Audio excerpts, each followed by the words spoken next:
iya begitu ngomong terpukul langsung hilang sinyalnya luar Langsung beneran biasa. kemukul ya Mas ya. Oke, mungkin ini Terpukul gambaran, keluar. betul, Ya, ini gambaran Bitcoin hari ini gitu ya. Tapi mungkin kita ingin ya. tahu realnya sebenarnya kondisinya hari itu emang nggak baik-baik banget atau seperti apa sih Mas Ryan? Boleh cerita sedikit mungkin? Oke, kalau ngikutin pergerakan harga Bitcoin sendiri, sebenarnya penurunan harga Bitcoin bukan mulai terjadi pada hari ini, tapi sudah terjadi dalam beberapa waktu terakhir ya. Mhm. Jadi kalau kita lihat titik tertinggi dari penurunan kali ini itu dimulai di tanggal 7 Juni 2024, Bitcoin sempat mencapai level highest-nya ya di kalau terhadap USDT itu sampai 71.000. Oke. Tapi sejak dari tanggal tersebut sampai dengan hari ini, kemarin lumayan paling serem ya, sebenarnya sudah berada di bawah 60.000 US dollar per satu BTC. Nah, itu tepatnya lowest-nya di 58.000. Jadi bayangkan kalau orang bicara mengenai penurunan harga kripto itu memang nggak kaleng-kaleng kalau naik dan turunnya ya. Mhm. Jadi penurunan dari titik tertinggi Bitcoin sampai dengan titik terendahnya dalam waktu 7 Juni sampai dengan tanggal 24 Juni itu 18% minusnya loh. Wow, oke. Iya, Dua jadi minggu ya? kalau Mhm. orang udah 2 minggu segitu gitu. Oke. Jadi hari ini sih sebenarnya bukan menjadi suatu penurunan yang dalam lagi karena pada hari ini mencoba bertahan nih. Jadi kalau kita perhatikan tanggal 25 Juninya, tanggal 25 Juninya itu sudah mulai membaik mencapai di level 61.126 ketika kita siaran sekarang. Mhm. Oke, berarti memang mungkin ini bukan hal yang baru lagi ya untuk para pemegang kripto gitu, Mas Ryan. Tapi mungkin ini juga harus menjadi awareness gitu ya, supaya nggak terkejut-kejut banget ketika mungkin terjadi penurunan. Tapi kalau kita melihat situasi dan kondisi ini kan rasanya sudah 2 minggu gitu ya, Mas ya, terjadi mungkin pelemahan gitu ya di kripto sendiri. Ini kalau melihat trennya gitu Mas, ini hal yang wajarkah gitu ya? Atau mungkin ini ada sesuatu yang kayaknya harus diperhatikan para pemegang kripto gitu Mas Raya? Iya, jadi ada dua hal yang menjadi apa ya dalam bahasa gantengnya kan kalau analis bilang itu katalis negatif gitu Oke. kan. Mhm. Nah, katalis negatifnya itu ya memang pertama dari kebijakan yang ada di Amerika mengenai suku bunga, Mhm. itu kan juga menekan kepada yang lainnya juga Oke. gitu. Lalu bukan hanya Bitcoin cryptocurrency tapi juga saham dan juga emas itu sendiri gitu kan. Mhm. Nah, yang poin keduanya sebenarnya karena kita melihat dari ada satu berita kalau ngikutin itu di Jerman Oke. itu melakukan penjualan atas aset kripto Bitcoin yang didapat dari perdagangan ilegal dari tempat ilegal itu dijual ke pasar.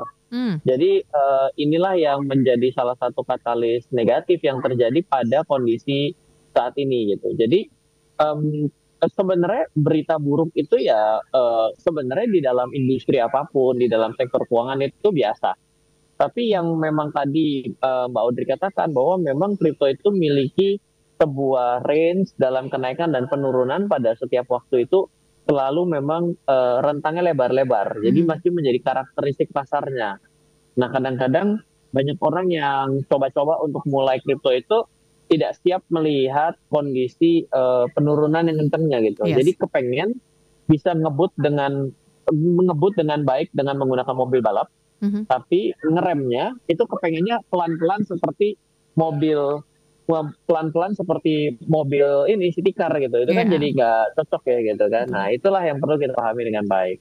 Mhm, oke. Jadi, sebenarnya untuk teman-teman yang sudah masuk di ranah kripto gitu ya, harusnya sudah paham dengan fluktuasi ataupun mungkin, dinamika gitu ya, kripto sendiri yang di mana mungkin, faktor-faktor yang mempengaruhinya itu bisa membuat harganya naik banget ataupun turun banget. Tapi ini menjadi challenge juga nih ya untuk bisa melihat situasi dan kondisi ke depannya seperti apa. Karena kan ya bicara tentang, apa ya, kripto mungkin mungkin banyak juga yang mengatakan ini harus dijual aja ataupun mungkin kita harus beli lagi gitu ya. Nanti kita akan bahas highlight ya mungkin kenapa harga kripto akhir-akhir Ya, ini kok meluncur jauh. Tapi mungkin kita breakdown satu-satu Mas tentang ya. kebijakan suku bunga yang mungkin berkaitan juga ya dengan beberapa minggu lalu kita bahas juga gitu ya. Nah ini gimana Mas update-nya? Apakah kebijakan suku bunga ini sudah benar-benar membuat kripto ke depannya gitu ya? Kalau misalnya mungkin melihat tren penurunannya akan mempengaruhi selama beberapa hari ataupun minggu ke depan atau seperti apa Mas Ryan? Iya, kalau kita bicara mengenai suku bunga itu, dengan suku bunga diturunkan, tidak jadi diturunkan dan hanya berencana akan diturunkan satu kali dalam tahun 2024, sebenarnya ini bukan pada kripto saja terdampak. Tapi kembali lagi saya katakan bahwa urusan dengan suku bunga itu bukan menjadi berita baik dan menjadi berita buruk, tapi Mhm. membuat para pelaku pasar ini lebih jelas arah dan tujuannya. Oke. Karena yang paling ditakutkan tiba-tiba mau naro dananya di satu tempat, diturunkan. Mhm. Tiba-tiba dinaikkan, dia mau taruh tiba-tiba naik. Nah, itu kan menjadi sesuatu kondisi yang uncertain. Nah, seorang investor itu biasanya paling tidak suka dengan kondisi yang uncertain. Betul. Meskipun sebenarnya seorang investor harus sadar kondisi yang tidak pasti itu adalah bagian dari reward dalam kita berinvestasi. Yes. Semakin pasti, Aha. maka pasti akan semakin aman. Betul. Semakin aman berarti untung semakin kecil. Ya. Semakin tidak pasti berarti semakin tidak aman. Semakin Mhm. tidak aman berarti keuntungan akan semakin Semakin besar. besar ya. Potensi keuntungan akan semakin besar. Nah, Mhm. tapi tetap saja sebagai seorang investor dia akan mencoba untuk mencari cara bagaimana caranya untuk selalu menghindar dari kondisi yang tidak pasti. Mhm. Nah, kalau kita berbicara mengenai cryptocurrency sendiri ya di dunia gitu ya, ya kondisi ini adalah hanya penguat saja menurut saya kenapa Oke. harga kripto itu turun. Alasan Mhm. pertama, mencapai titik tertinggi 72 ribuan itu. Sebelumnya kan sempat mencapai di tanggal 21 Mei. Oke. Lalu kembali lagi diuji di tanggal 6 Juni 2024. Jadi sebenarnya posisinya itu adalah menguji resisten. Sehingga orang-orang yang melihat bahwa ini sudah mencapai titik tertinggi, ya dia berusaha untuk mengambil kondisi jual terlebih dahulu untuk mencari taking profit, boleh dibilang seperti itu. Mhm. Nah, biasanya juga dalam fase-fase seperti ini juga ada keputusan-keputusan tertentu yang ikut memperparah lah. Misalnya ya yang tadi ya Jerman mengambil posisi sell. Oke. Nah, ini kan membuat tambahan berita buruk. Nah, Mhm. kalau di Indonesia sendiri sebenarnya ada katalis negatif lainnya yang berpotensi menjadi katalis negatif atau pemikiran masyarakat di Indonesia terkait dengan kripto terutama sampai dengan tahun 2025. Loh, kok bisa begitu Ryan? Indonesia tuh main beda sendiri. Iya, Mhm. karena Indonesia ini kan sekarang karena adanya undang-undang omnibus law-nya keuangan, Yes. di mana pengaturan aset kripto ini akan berpindah bukan ada di Bapepti tapi akan digeser ke OJK. Ini kan menjadi sesuatu yang harus terlaksana di tahun 2025 besok. Mhm. Nah, itu juga menjadi saya kebetulan baru saja bertemu dengan banyak teman-teman saya yang memang fokusnya di kripto. Oke. Tahu karena kalau saya ini kan darahnya darah campuran ya. Anak OJK iya, anak Yes. Bank Indonesia bisa, anak Aha. Kominfo iya, ya kan semuanya kita mengambil berbagai macam Point angle. of view, Bukan betul. artinya saya tidak punya keputusan, Mhm. tapi untuk bisa mengambil keputusan menurut saya harus bisa melihat banyak angle, justru Setuju. terbalik. Ya. Teman saya bertanya dan berkeluh kesah sama saya, "Aduh OJK nanti gimana ya? Apakah kita bisa senyaman melakukan transaksi kripto sebelumnya dengan Bapepti yang bukan terasa lebih longgar ya, Mhm. tapi terasa bahwa menjadikan ini sebagai komoditi yang menyenangkan, lalu juga sepertinya tidak begitu banyak aturan-aturan yang ribet. OJK itu kan terkenal ribet ya, ceritanya gitu nih teman saya, ini bukan ngomongan saya loh ya, Iya, gitu ya. iya, iya. Saya teman-teman OJK saya nih Heeh.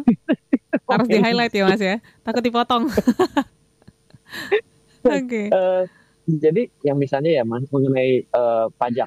Waktu itu Mhm. kan pajak berlaku banyak yang keberatan. Tapi Ya. setelah saya coba jelaskan sebenarnya ini enggak menjadi suatu keputusan yang jelek.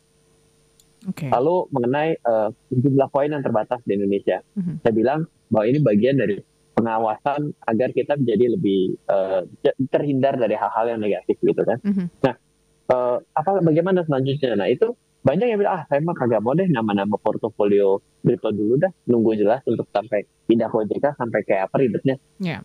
Jadi ada yang sampai seperti itu gitu. Dan kebetulan memang teman-teman saya ini juga cukup 2-3 tahun terakhir cukup bukannya yang FOMO ya, artinya Yes. masuk kripto bukan karena banyak pemberitaan, tapi karena memang mereka belajar mengenai blockchain-nya, Mhm. mereka memilih koin dengan cukup dewasa gitu. Tapi kadang sampai takut terkait dengan regulasi yang mungkin berpindah ini gitu. Yes. Jadi ini juga menjadi satu hal yang menarik karena ini baru kejadian hari ini sebenarnya saya baru Mhm. ngobrol-ngobrol. Oke. Dan Ya, prosesnya akan terrealisasi di 2025 yang di mana ini benar ya Mas ya?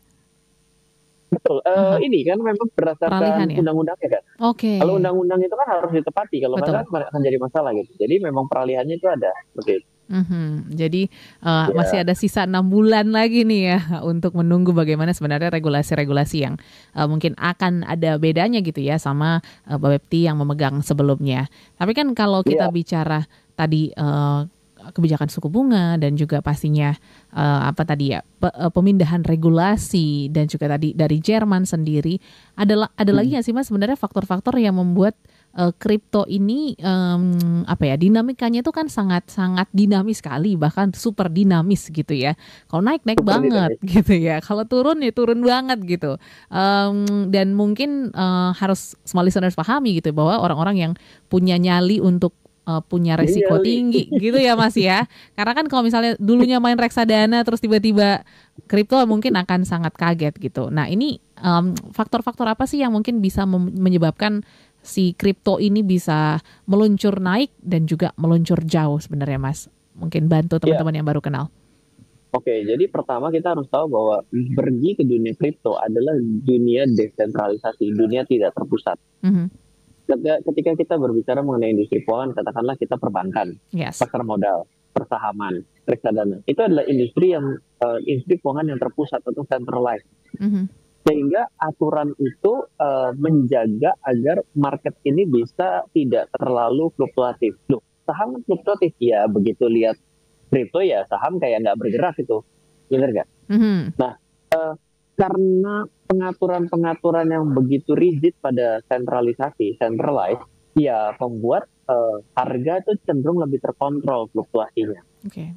Nah, sedangkan ketika kita pergi ke dunia cryptocurrency, di mana cryptocurrency itu adalah internasional, di mana juga terdesentralisasi, di mana tidak ada satupun yang bisa menghentikan, gitu. Tidak ada negara yang bisa menghentikan perdagangannya. Maka secara tidak langsung kan ini menjadi sesuatu yang boleh dibilang mau naik-naik bisa banget, turun-turun bisa banget, Ya. kondisi abnormal banget, kondisi normal ya normal. Nah, ya itulah yang menyebabkan kenapa harga kripto itu cenderung jauh lebih fluktuatif. Karena kan Mhm. kalau kita bicara di pasar modal, ada loh yang namanya adalah aturan auto reject atas, auto reject bawah. Yes. Ada loh, ada kondisi namanya market suspend. Mhm. Nah, di dalam dunia kripto itu tidak mengenal hal tersebut, di mana ya harga yang terjadi pada saat itu ya itulah merepresentasikan kondisi pandangan banyak orang yang sedang berada di dalam pasar pada saat itu. Oke. Jadi teori keseimbangan harganya, teorinya keseimbangan harganya itu mencapai sesuatu titik bergeser dari manapun, yaitu memang karena pasar pada saat itu melihat seperti itu. Mhm. Jadi teorinya itu tidak ada diatur dengan aturan-aturan yang membatasi kenaikan harga, kecuali kita bicara stable coin ya, Oke. karena itu kan backed by US dollar misalnya, ya itu kan otomatis akan cap 1:1 dengan dolarnya kan. Mhm. Nah jadi salah satu kriterianya desentralisasi itu ya pasar menilai kayak apa ya itu yang terjadi lah Oke. gitu. Mhm. Tidak bisa diinterap oleh pihak manapun gitu. Oke. Ini semakin menarik ya karena ini ada pertanyaan juga yang cukup menarik nih Mas Ryan ya. Nanti kita akan jawab tapi aku bacakan dulu pertanyaannya dari Oh ya, Pak ayo Anwar yang ada Pak di Anwar. Bekasi. Selamat malam Mas Ryan dan Halo Mbak Pak Anwar. Audrey. Yes. Bicara tentang pelemahan rupiah, apakah ada dampaknya juga untuk kripto? Apakah pelemahan juga terdampak gitu ya dari pelemahan rupiah yang sekarang lagi hits dibincangkan di mana-mana. Nanti kita akan bahas ya Mas Ryan ya. Kita membahas tentang Bitcoin CS yang pastinya hancur kembali. Kira-kira apa penyebabnya?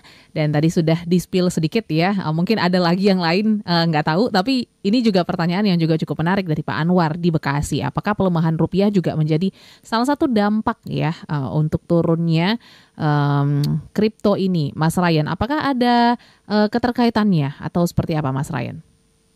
Ya, makanya kita kalau mengambil analisa dalam keuangan ya dan juga investasi ataupun komoditi gitu, kita mesti ngelihat ini yang menjadi titik sentralnya siapa. Oke. Titik pusatnya kita melihat siapa nih. Kalau kita ngelihat titik pusatnya tadi atas penurunan rupiah, maka kan berarti kita ngelihat rupiah itu melemah karena siapa? Karena US dollar. Berarti US dollar tokoh sentralnya dong. Okay. Iya kan? Nah, berarti kalau tokoh sentral US dollar, berarti semuanya kita counter terhadap US dollar. Jadi misalnya kita lihatnya penurunan US dollar itu, penurunan rupiah itu diakibatkan karena siapa? Karena US dollar kemarin baru saja ada hubungannya dengan pengumuman dari The Fed itu sendiri, misalnya. Nah, itulah yang kita pakai sebagai kondisi bahwa itulah yang menyebabkan rupiah mengalami pelemahan. Nah, lalu kalau kita lanjutkan lagi terkait dengan hal tersebut, maka ya Bitcoin yang melemah juga diakibatkan US dollar. Oke. Nah, sekarang kenapa kalau kita melihat hubungannya antara Bitcoin dengan rupiah gimana? Wah, ya berarti kita mesti lihat yang turun lebih kencang yang benar terhadap US dollar kan? Iya kan? Karena dua-duanya otomatis melihat tokoh sentralnya ini sama-sama melemah. Gitu. Jadi kita agak sulit mengambil hubungannya kalau kita melihatnya dari sudut pandang angle rupiah yang lemah. Gitu. Nah, kalau kita melihat sendirinya kalau dari kondisi Bitcoin juga saat ini sebenarnya rupiah juga dalam posisi sebagai mata uang fiat kan, sama seperti US dollar. Jadi semua uang kertas yang dicetak oleh bank sentral itu dari sudut pandang Bitcoin dan cryptocurrency maka disebut sebagai fiat money. Nah, kalau kita melihat posisinya rupiah, mestinya rupiah lebih tertekan daripada melihat daripada si Bitcoin-nya, karena Bitcoin sendiri menganggap bahwa US dollar kamu akan melemah terhadap saya, kamu rupiah juga melemah terhadap saya. Kenapa? Karena kalau saya jumlahnya kan tetap benar tuh 21 juta BTC. Betul. Nah, sedangkan kalau kamu berapa cetak di Indonesia? Mana saya tahu. Emang US dollar dicetak berapa banyak populasi saya nggak tahu. Nah, berarti kan setiap semakin banyak jumlah orang uang beredar, nilai akan kehilangan nilai kan. Nah, itulah yang disebut dengan inflasi kan. Gitu. Jadi kalau akibatnya rupiah melemah akibat Bitcoin, menurut saya agak sulit kita mengambil konteks di situ. Tapi yang jelas bahwa memang rupiah sepertinya lebih lemah kondisinya dengan kondisi pada saat ini. Oke. Terima kasih untuk Pak Anwar yang sudah bertanya malam hari ini. Semoga dengan clear ya. Tadi Mas Ryan menjelaskan bisa Anda dapatkan intisarinya. Selanjutnya ini juga ada pertanyaan Mas Ryan dari Bekasi juga. Kayaknya banyak pendengar kita di Bekasi gitu ya. Berarti saya banyak boleh bikin seminarnya kelas di Bekasi. Iya sih ya, di Bekasi ya. Dari Mas Putra. Dengan kondisi ekonomi terkini yang pastinya nggak menentu ya Mas Ryan, investasi apa sih yang cocok untuk jangka menengah dan jangka panjang? Atau mungkin kripto bisa dijadikan salah satu pilihankah atau seperti apa Mas Ryan? Silakan. Jawaban singkat ya, kalau pertanyaan apakah kripto bisa dijadikan sebagai sebuah pilihan investasi jangka panjang, saya jawab iya. Oke, tapi kalau ditanyakan, kalau gitu saya all in 100% seluruh investasi saya taruh kripto, jawabannya jelas enggak. Ya, kenapa? Pertama, kripto ini boleh dibilang sebuah benda tidak berwujud baru yang ngetren sejak tahun 2008. Tapi kita perlu mengakui bahwa pertumbuhan dalam dunia kripto itu berkembang menjelma masuk ke dalam banyak semua industri yang ada di sekitar kita.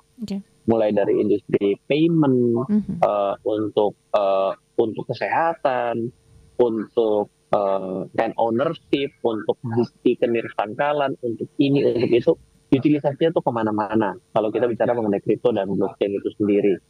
Jadi ini adalah sebuah teknologi. Kita tidak melihatnya dari sudut pandang poinnya ya, tapi kita melihat dari bahwa kripto dan blockchain datang untuk memberikan solusi. Di mana solusi ini basisnya adalah teknologi, di mana teknologinya ini adalah tidak terpusat. Nah, ternyata sebagian besar semakin hari semakin banyak yang bisa mengurai ini rumusnya mau dipasang di mana menjadi bermanfaat. Mhm. Jadi sama kayak kita melihat dunia internet ini, kita menganalogikan tapi pasti akan bertentangan dengan banyak pihak. Nggak apa-apa ya, namanya kan Yes, belajar itu nggak selalu harus satu aliran gitu ya. betul. Kita sama ngelihat seperti internet tahun 80-an mungkin, Mhm. atau internet tahun 90-an. Atau kita ngelihat seperti mau nonton streaming video tapi tahun 90-an. Mhm. Itu lambat banget kan. Iya. Buat kita buka gambar aja susah sekali, apalagi kita mau nonton kan. Oke.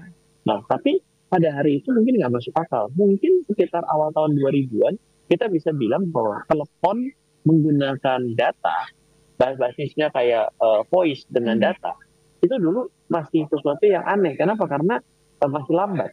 Orang masih menggunakan sistemnya adalah frekuensi dengan telepon dengan menggunakan GSM. Ya.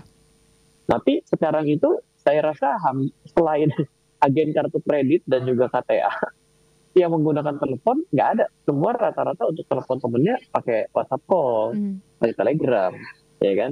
Jadi bentuknya voice kan, voice on internet protocol kan, begitu kan Yes. kira-kira. Nah, jadi ini yang terjadi di dalam kondisi landscape kita 20-30 tahun terakhir. Nah, jadi ini layak nggak diinvestasikan? Iya, menurut saya teknologi ini layak diinvestasikan. Ya. Nah, tapi dampaknya apa? Atas ini baru merintis, oh ya udah siap jeda jeduk secara nilai. Mhm. Gitu. Tapi kalau investasi apa lagi dong? Sebenarnya tuh tidak ada investasi yang jelek, semua investasi itu bagus. Ya. Saya beli emas, memang salah boleh. Jangka panjang emas bagus juga. Kenapa? Karena nilai stabil. Ditukar barang apapun selalu ada nilainya loh. Ya. Iya dong. Nah, Mhm. terus apakah saya waktu yang salah untuk saat ini membeli saham? Enggak juga, karena saham juga hari ini tanpa susah-susah analisa, yang jelek mati sendiri. Oke. Kapan lagi? Kapan lagi tanpa perlu analisa susah-susah, yang bangkrut, nah berarti lewat, ya kan? Mhm. Yang jelek, laporan keuangannya rugi tapi lewat, silahkan dilewati. Oh ini bertahan nih, inovatif, ya kan? Ganti nama, ini tambah bagus, tambah keren, pemegang sahamnya bertumbuh segala macam, ini bagus. Loh, dengan keadaan susah dividennya bertambah. Ini dia investasi yang bagus, kan begitu kan caranya. Ya. Jadi dalam keadaan yang tidak menentu, sebenarnya yang jelek keluar sendiri dari gelanggang. Mhm. Enak. Kita nggak perlu pusing analisa, yang Oke. jelek sudah check out duluan. Tapi kalau lagi euforia bagus, yang bagus juga naik, yang jelek ikutan naik. Jadi ada serigala berbulu domba, ada join di situ. Kita juga nggak tahu bedanya gimana. Perlu analisa yang lebih jauh, kan begitu. Ya. Oke, terima kasih untuk Pak Putra di Bekasi ya. Kalau kita ngomongin kripto mungkin bisa menjadi salah satu pilihan untuk investasi jangka panjang, tapi jangan lupa juga untuk telisik lagi sebenarnya sudah berapa siap gitu ya Anda melihat ataupun menghadapi resiko-resiko yang ada, karena setiap investasi pasti ada resikonya gitu ya Mas Ryan ya. Ya, sekalian tipsnya ada. Oke. Investasi itu kalau dibeli cuma sekali, itu tidak akan pernah menghasilkan keuntungan ataupun kerugian sebenarnya. Iya. Kalau turun kan rugi, iya, tapi tetap aja ruginya kecil. Sehingga kayaknya nggak terlalu impact, kecuali langsung beli, menggadaikan rumah dan semuanya dijorin. Nah, itu sih namanya bukan lagi investasi, tapi lagi judi. Itu nggak perlu jauh-jauh judi online, itu judi beneran. Judi beneran. Ya, berjudi, naik-naik enggak. Sama dong, sama judi. Iya. Bertaruh ya. Kalau judi online ya, waktunya dekat, cuma 2 menit udah keluar hasil. Tapi kan judi ini judi kehidupan, sekalian di all in.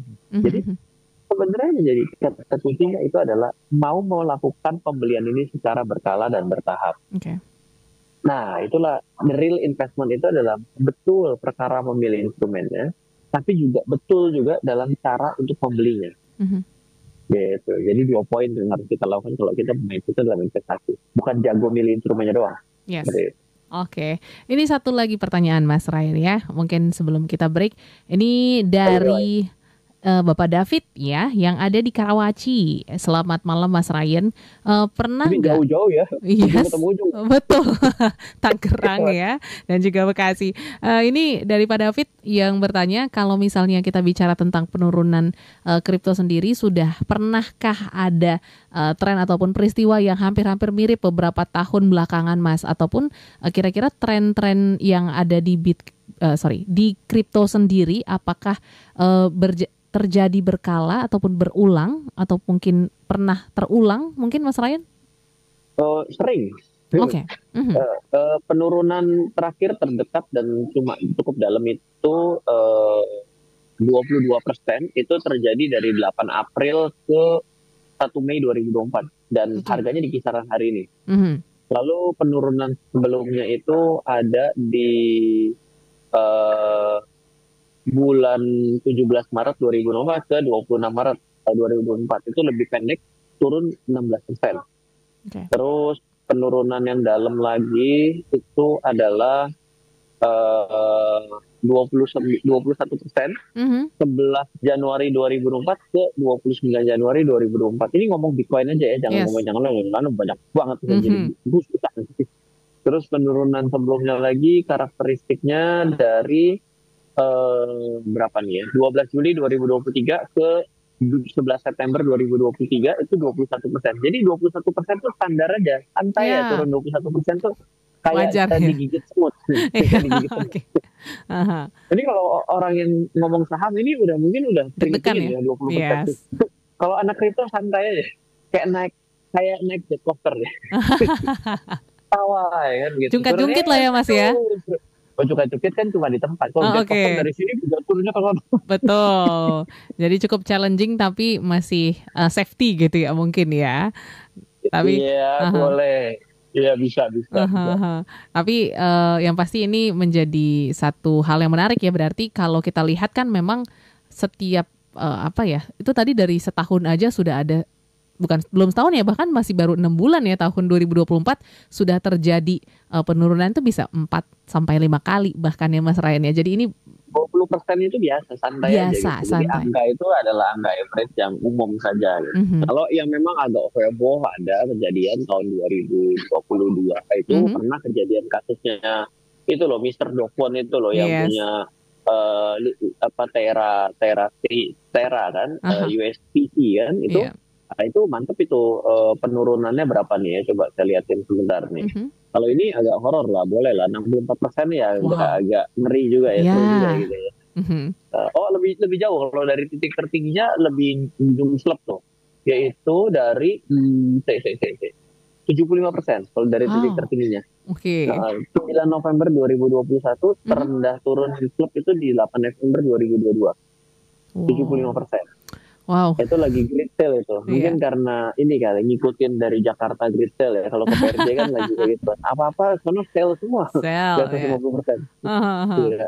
Nah, tapi ini kan Gitu. menjadi mungkin untuk beberapa orang menakutkan, tapi beberapa orang menganggap ini adalah sebuah kesempatan Mas Ryan. Nah, nanti gimana sih untuk melihat hal ini? Karena kan kalau misalnya logiknya ini lagi miring gitu harganya ya, mungkin saya akan serok aja gitu. Nanti kita akan bahas sebenarnya apa Ya. yang harus dilakukan para pemain Bitcoin yang ada di luaran sana dan juga small Dan listeners kripto dan lainnya. kripto lainnya, betul. Dan mungkin ini menganggap kesempatan turunnya kripto gitu ya menjadi mungkin apa ya, rezeki lah ya karena baru dapat rezeki dan mungkin bisa disalurkan ke kripto. Tapi sebelum kita ke situ ya Mas Ryan, terkait dengan penurunan dan juga mungkin pembelian, kita akan bahas lagi satu pertanyaan yang akan kita jawab, tapi kita ke Ada respon lagi. juga. Ini ada yang Serius? mengucapkan Ya. love you Mas Ryan katanya gitu. Terima kasih ilmunya Mantap dari Mas sekali ya. Nawawi di channel Ada YouTube fansnya kita. juga nih. Ya Mantap sekali. dong. Iya. Oke, ini fans Mas Ryan ini pada silent reader aja dan silent listener gitu ya. Siap, Jadi siap, siap. langsung dong bersuara small listener supaya kita bisa tahu kehadiran Anda di live hari ini gitu ya. Ini pertanyaan yang mungkin dari pemula ya Mas Ryan ya. Tidak ada Aku juga namanya. pemula. Betul. Dari 081393 sekian ya. Mas Ryan, saya baru banget mau masuk ke kripto, baru belajar aja dan pengen cari tahu sebenarnya gimana dinamika main kripto gitu ya. Tapi apakah momen ini menjadi momen yang tepat untuk masuk sebagai pemula? Mohon sarannya Mas. Silakan Mas Ryan. Iya, jadi bayangkan ya di sebuah mall ada sebuah toko yang kita lihat harganya sering harga normal. Mhm. Kita tidak tahu dengan pasti sih sebenarnya diskonnya kadang-kadang bisa berapa. Ya. Tapi kita ngelihat bahwa dalam 1 tahun terakhir toko ini pernah beberapa kali mendiskon 20-an% atau 25%-an. Nah, eh, kalau misalnya hari ini harga normal, terus tiba-tiba besok minggu depan turun jadi 25%, kira-kira mau beli nggak di toko tersebut? Mungkin akan beli kalau Ya. memang ternyata punya keinginan atas barangnya, betul ya? Mhm. Tapi kalau kita perhatikan di dalam 5 tahun terakhir, ternyata toko ini ada saja suatu kondisi atau sesekali itu ada great sale, jadi 75%-an. Oke. Nah, ya, apa keputusan Anda smart listener ketika melihat ada great sale 75% di toko tersebut yang mungkin barangnya Anda suka? Anda beli Beli. juga. Mhm. Ah, bukannya dari tadi kita ngomong dengan kondisi yang mirip ya. Mhm. Pertama kita bicara mengenai ada toko, yaitu Ya. namanya Bitcoin, di mana Bitcoin itu on average kita melihat dalam 1 tahun terakhir ini beberapa kali turun 20%-an. Artinya Yes. turun is discount, right? Mhm. Dan sekarang 20%-an nih. Ya. Nah, Anda bisa melihat ini kalau Anda berminat beli, ini adalah sebuah sale lah, bukan great Yes. sale. Mhm. Tapi faktanya adalah dalam beberapa tahun terakhir ini pernah membuat great sale 70%. Ya sudah, sesimpel itu ya kita anggap itu sebagai sebuah barang aja. Oke. Nah, jadi kalau dari analogi itu, saya mau kembalikan mau beli harga normal atau mau beli Mhm. harga diskon. Pak, tapi kan bisa saja turun. Loh iya kan, ini saya bilang ada saja di 70%. Yes. Nah, dengan kita mengambil capture seperti itu, biasanya kita jadi lebih santai ketika kita ambil analogi dengan barang yang ada di sebuah toko yang kita suka. Mhm. Jadi tidak ada sebuah penyesalan. Coba Oke. kita beli ini hari ini kan kita perlu barangnya. Tiba-tiba besok diskon. Mhm. Apa yang terjadi? Ya beli lagi maksudnya kan. Yes. Apanya kita akan datang ke toko itu, kamu kurang ajar ya, kemarin kamu nggak diskon, sekarang kamu diskon. Ayo sekarang kamu kasih diskon buat barang yang saya beli kemarin. Pernah begitu? Saya nggak Mhm. pernah dengar ada orang melakukan itu. Iya, iya. Iya benar kan. Nah Mhm. itulah yang saya selalu katakan dalam kita menyikapi keuangan, menyikapi investasi, tolong dikembalikan sikap seperti kehidupan sehari-harinya. Mhm. Banyak orang menggunakan double standar dalam mereka berinvestasi dibandingkan dengan kehidupan sehari-harinya. Ya. Setiap harinya hobi sekali mandi, Oke. ya kan? Tapi kalau investasi hanya mau sekali-sekali, ya berarti kayak orang yang jarang mandi. Mhm. Nah, jadi dia double standard gitu. Dia pengennya adalah selalu untung. Loh, padahal dalam kehidupan sehari-harinya, dia jatuh bangkrut udah puluhan kali. Kan aneh. Yes. Jadi, dia menggunakan konsep double standard dalam pemikiran investasinya. Dan dalam dia memperlakukan semua instrumen yang dia miliki, ya biasanya dia nggak akan pernah utuh. Mhm. Kenapa? Karena dia quote main curang seperti anak kecil semuanya. Kalau Oke. saya kalau mau main gundu atau gundu udah nggak musim kali ya sekarang ya, main kelereng atau main apapun sama teman, Aha. kalau menang ada ambil, Ya. kalau kalah ya batal, jadi jangan main. Ya ya sudah, balik aja ke masa anak-anak, jangan investasi. Kalau mau ngomong kasarnya boleh kayak begitu, Oke. gitu. Tapi it happen, Mhm. itu terjadi di dalam kehidupan kita. Itu mencirikan apa? Mencirikan bahwa usia berapapun kita mau mulai investasi, iya kita memperlakukan itu sama seperti kita masih anak-anak. Jadi kalau sikapnya kayak gitu, mau sudah umur hampir 200 tahun, ya menurut saya, ya kamu memang masih anak-anak juga. Kenapa? Mhm. Karena cara berpikirnya ya, karena semua orang memulai itu dari angka nol. Oke. Gitu. Jadi jangan pernah takut untuk mulai di usia berapapun, karena siapapun akan selalu memulai dari titik nol. Mhm. Nah, gampangnya untuk kita speed up, karena kita sudah semakin dewasa, kita semakin tua, kita semakin senior. Lah, ambillah teori-teori kehidupan yang kita miliki, ditaruhlah ke dalam standar kita berinvestasi. Maka selesai. Aman. Yes. Wisdomnya muncul. Oke. Wise-nya muncul. Tapi kadang-kadang orang tidak mau memperlakukan itu. Mereka memperlakukan investasi itu harus untung. Mereka ingin bahwa orang lain rugi, saya sendiri yang untung. Itu iya. Anak 4 tahun. Mhm. Jangan heran.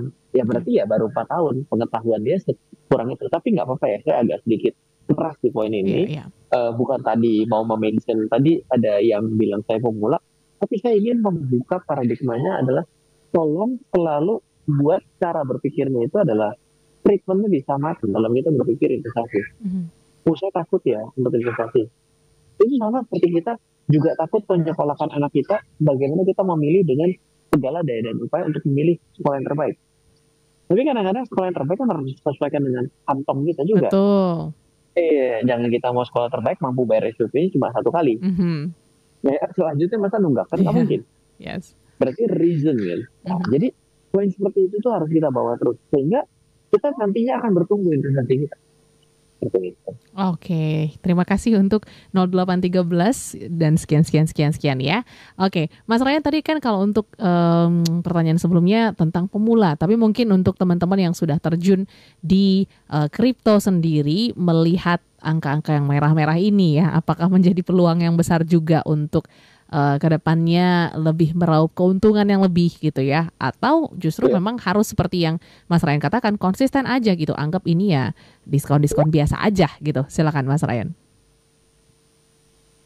tiap orang tuh kan ada menjadi tim sepak bola itu kan ada yang menyerang, ada yang Mhm. bertahan, ada yang bertek, ada yang hobinya atau deh apalagi lah gitu ya, Tuan Pres dan lain sebagainya lah, boleh dibilang Yes. lah, jurusnya macam-macam. Nah sebenarnya setiap orang ini kan setelah menjadi pemain sepak bola dan ini adalah menjadi seorang pelaku atau trader ataupun investor kripto, sebenarnya punya nggak sebuah strategi. Oke. Nah yang repot itu adalah dia melakukan ini tanpa strategi Hmm. atau strateginya satu ngikutin orang. Nah ini bukan strategi menurut saya gitu. Ya. Maksudnya adalah nggak boleh ngikut orang, bukan nggak boleh ngikut orang, tapi mempelajari strateginya yang orang itu lakukan itu nggak salah. Mhm. Tapi kalau kita ngikutin tanpa kita tahu strateginya, wah itu repot. Namanya terbawa permainan orang. Oke. Ya kan? Jadi di sini sebenarnya pentingnya kita mengambil sikap. Contoh, oh ada penurunan ya, sekarang turun. Apakah penurunan ini adalah sebuah hal yang perlu kita sikapi berlebihan? Biasa saja. Oh berarti namanya diskon biasa saja. Mhm. Kalau diskon biasa saja, maka saya akan menambah portofolio saya biasa saja. Oke. Kita jadi lebih ada hal yang lebih strategi kan. Loh, kenapa kamu katakan biasa saja? Iya dong, orang dalam 10 tahun terakhir turun 20% itu sudah 4-5 kali kan? Hmm. Biasa saja ini. Ya. Berarti saya nggak perlu menyikapinya tidak biasa. Mhm. Cerita berita yang muncul di belakang dari penurunan itu bisa A to Z. Yes. Apa saja bisa. Itu kan cuma masalahnya adalah ilmu cocokologi. Oke. Ini jadi udah lebih tambah kacau lagi. Ini kenapa gue sesi keempat ini jadi agak sedikit keras ya. Jadi iya, iya sebenarnya ada satu berita Mhm. dicocokkan ini loh kira-kira setahun yang mendasari penurunan kali ini. Ya. Iya itu bisa juga. Tapi bisa jadi juga berita itu yang mendorong penurunan kali ini. Tapi kan Oke. kita tidak tahu depan mana duluan depan mana kita nggak tahu nih. Ya. Ya kan? Jadi ya sebenarnya menyikapinya itu adalah strateginya apa. Banyak orang yang mau udah puluhan tahun yang punya strategi. Mhm. Lah ya berarti itu mungkin yang perlu diperbaiki. Oke, ini jadi momen-momen juga untuk evaluasi small listeners ya, bagaimana Anda berstrategi dalam kripto dan juga mungkin bisa kembali melihat bagaimana track recordnya sehingga juga ke depannya Anda bisa tetap melihat trennya seperti apa dan juga pastinya melihat resikonya seperti apa gitu ya Mas Ryan ya. Dan pastinya dengarkan terus Smart Market Insight gitu karena pastinya update-update-nya selalu dibawakan Mas Ryan setiap Selasa di jam 7 sampai dengan jam 8. Ada yang mau ditambahkan Mas Ryan terkait dengan topik malam hari ini sedikit sebelum kita tutup? Silakan. Ya, penurunan kali ini tidak terlalu worry. Mhm. Berita-beritanya juga tidak begitu panas menurut saya. Yang namanya pasar ada negara Jerman jualan Bitcoin, wajar saja. Besok juga boleh negara Indonesia jual Bitcoinnya. Yes. Misalnya kalau ada. Mhm. Biasa saja itu adalah mekanisme demand and supply. Begitu ada supply yang begitu banyak digelontorin, harga mengalami penurunan. Mhm. Itu konsep dagang. Gitu. Nah, kalau saya tuh lebih mengambil angle-angle itu kalau ternyata ada crypto exchange besar itu ada peretasan sehingga wallet daripada sebuah exchange itu jebol. Ya. Itu itu lebih menarik gitu. Sama Mhm. seperti pusat data nasional sementara kena ransomware. Nah itu buat saya lebih heboh ceritanya. Ya. Ya, jadi kalau yang kondisi penurunan kali ini lalu karena akibat daripada Fed kembali mengambil kebijakan bahwa ada suku bunga yang mau dinaikkan setahun dan ternyata kripto turun. Kalau buat saya ini adalah cerita dan berita biasa yang Mhm. oh gitu, nggak menjadi sesuatu yang luar biasa Oke. gitu. Jadi ya jangan jadi gampang panikan. Mhm.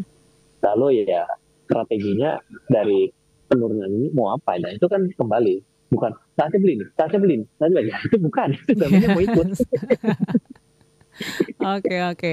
Kayaknya pendengar kita juga udah cerdas-cerdas Mas Ryan karena Nah, aku tadi mantap, namanya smart ya kan. iya, karena tadi aku sempat bikin polling gitu ya, gimana tanggapan small listeners terkait dengan penurunan Bitcoin. Semua milih biasa aja dibandingkan panik gitu Mantap. ya. Jadi Betul, betul, berarti betul. ilmunya sudah tertransfer gitu dari Mas Ryan dan Gak pastinya. sia-sia nih berarti. Smart market Betul. insight-nya. Mantap, Makanya luar sudah biasa. dibilang love you nih sama Pak Ahmad Nawawi Love tadi. you ya.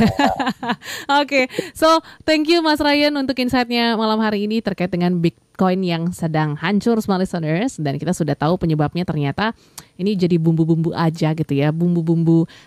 Menurut saya, Oke, menurut saya. yes, menurut Mas Ryan, point of view-nya Mas Ryan yang berteman kemana-mana gitu ya. Tapi yang pasti minggu depan kita akan bahas topik yang menarik lainnya di seputaran pasar dan juga Anda bisa terus ikuti kami di channel YouTube Radio Smart FM. Kalau begitu kami pamit, small listeners. Saya Audrey Juana Dan dan saya Rancoba. kami pamit. Sampai jumpa dan sukses untuk Anda.